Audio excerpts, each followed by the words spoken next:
I'll just decide if a big purchase is really worth it. So for a while, I've been putting off making purchases. I could use a new car, but I figure why spend thousands or thousands of dollars on a new car when I can just keep using the same car?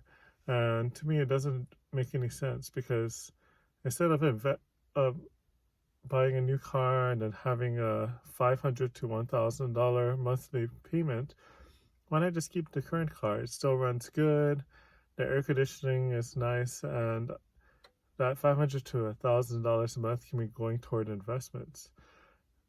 And if I just invest that money instead, I'll be able to retire years early instead of having to work additional years that I don't want to work.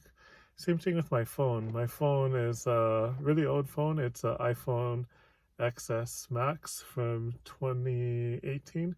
And it was a great phone at that time, but I probably shouldn't have bought the phone.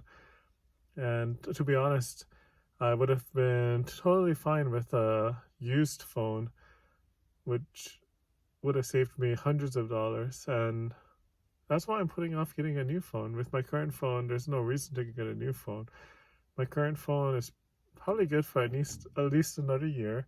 And then if Apple decides to stop supporting it, then I'll just buy a new used phone. I'm not going to get the latest iPhone model there is, because every time I put off a purchase, it gets me closer to my goal of retiring early, because I really don't want to work 40 or 50 hours a week for the next 50 years when I could maybe cut it in half.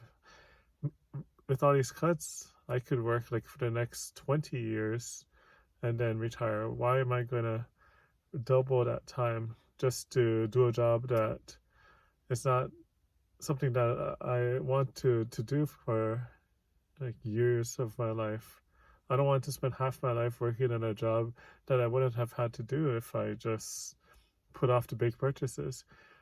That's also why I'm not trying to buy a house right now. I think that renting is a great way to save money. You don't need to have a great big house unless you can easily afford it. Why not just save the extra money? You don't need to well, for myself, I don't need to have a 5-bedroom house. I'm happy just sharing a room with my partner, and or having our kids share a room, and then at that point we're saving so much money. Like all these expenses that some of them being big, they add up, and instead of spending thousands of dollars a month on things that are nice to have, but it's not getting you closer to your goals, just put the money towards your goals. I'd rather save thousands of dollars a month and invest it and have to work years less in my life.